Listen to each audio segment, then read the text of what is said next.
No intro, straight onto the video. Having done hundreds of coaching sessions as a tier 3 semi-pro coach for Team Archangels, here is the single concept you need to get ahead of 99% of Overwatch players in 2024, and it's what I call mid-fight rotations. This idea is so important that if you just took this singular concept over all the other past 3 years of educational content I've made, I would be more than happy, because in my 3-year tenure of coaching, I have never seen a mistake more commonly made across every role. So what are mid-fight rotations? Well, let's break it down. Mid-fight refers to when you're in the fight, and rotations refer to where you're in the fight. For those with a little more intuition, you'll see that this is fundamentally timing and positioning, but the issue with those two terms is that it's hard to visualize and note down as something concrete. This fixes that. Mid-fight rotations are essentially asking yourself the question, when either team engages, where can I move to either enhance my own aggression or to avoid the enemy team's aggression? Most commonly, this will be in the form of different angles or high grounds that you can take, which can depend on the hero you'll play, but I'll get to that soon. For now, I want to communicate this concept as simply as possible so you can implement it as fast as possible. So here's a clear visual example showing what I mean. Your Winston jumps in. Where do you need to move to right now? Left. Because who are these guys going to be looking at? Winston. That's exactly right? who they're looking at. Right? And then look where you're moving to. Oh, you actually tossed your nade down main, right? Whereas here, imagine if you were here and you tossed it onto the Cassidy, right? He's actually 1 HP right now, or onto the Zen, right? Like, you can see so much more and also deal a lot more damage here too. And the Zen actually lives that too. Like, he actually survives that, right? Because you don't get to the angle quick enough. In that instance, the Cassidy moved to a different angle while his Winston was applying pressure so he could get greater value. That in its simplest form is a mid-fight rotation. Now let's start introducing some other variables. The most obvious one is the hero that you're playing. But how do they impact your ability to rotate in the mid-fights? Well, the first one is by mobility, and we can break this down even further. A hero with horizontal mobility, like Tracer or Soldier, can make the rotation faster than someone like Cassidy, and a hero with vertical mobility, like Ashe or Sojourn, might be able to make rotations that someone like Cassidy or even Tracer simply can't make. Speaking of the latter, I just had a coaching session with a Diamond Cassidy player on Esperanza, and this was one of the things that were brought up. Esperanza has a metric ton of high ground that Cassidy simply can't utilize because he's got a bloody roll. The angles you take are super limited, as they're all high ground based. But like any hero with vertical mobility, yeah, this is free, right? Right, yeah. Again, this is open space entirely. I also mentioned that if you're a low mobility hero and you still want to rotate, you need to do it early before the fight begins, especially if it's a long rotation that you want to do. Otherwise, your team's going to be stranded out in a 4v5 for however long that you'll be moving. Now that's mobility covered.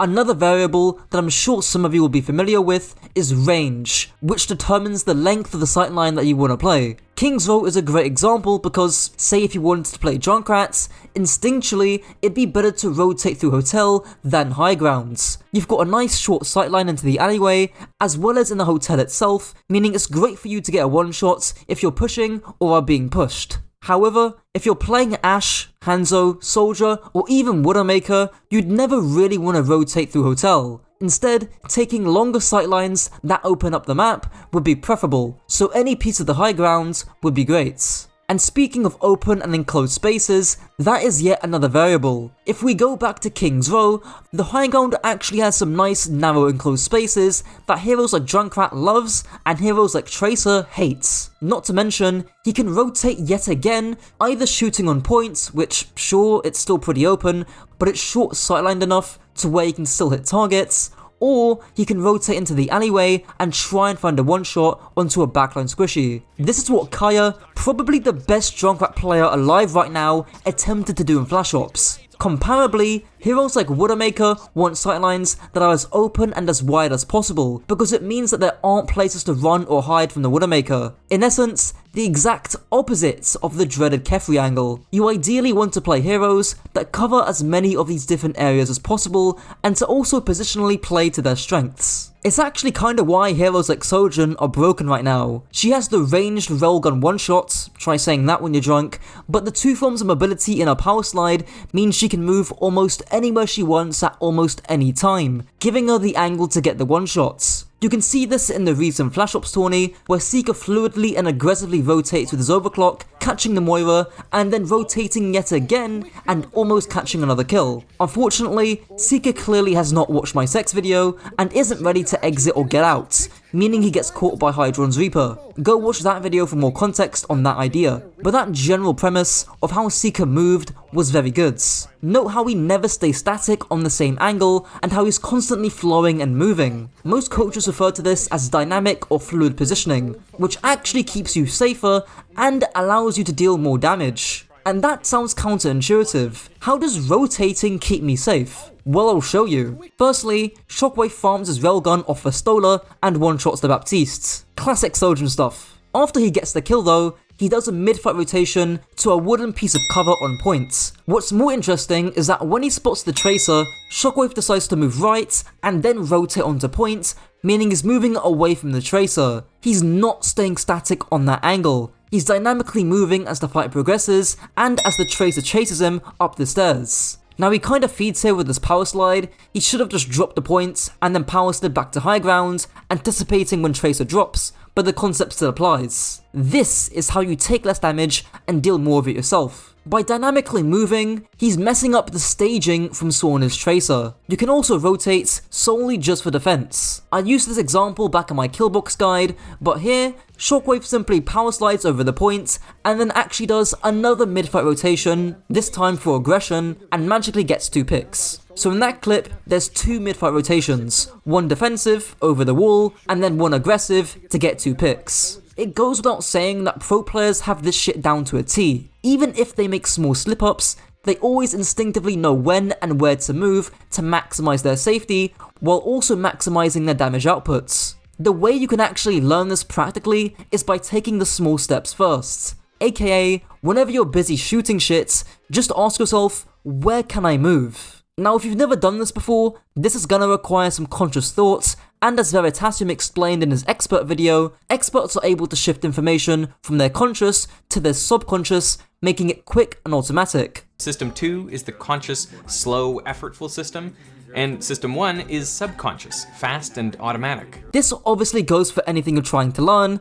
but this explains why pros are pros. They practice with many repeated attempts in a fairly valid environment, getting timely feedback from the game or from a coach, while also deliberately practicing against better and better players. The next few hours you play Overwatch after this video, I can guarantee that you'll make hundreds of positional errors. But I can also guarantee that over time, you can slowly decrease that number with just a little bit of conscious efforts. Now when I was scripting this video, I was actually going to jam in 2 more concepts, cover and line of sight, and if you've watched any of my hero guides before, you'll be familiar with those ideas. But I didn't realise this entire video was just solely going to be on mid-fight rotations, which I guess shows how important the idea is. But to be more holistic, I'll still briefly go over them. Cover is one of the core fundamentals across any FPS games. Now why is cover good?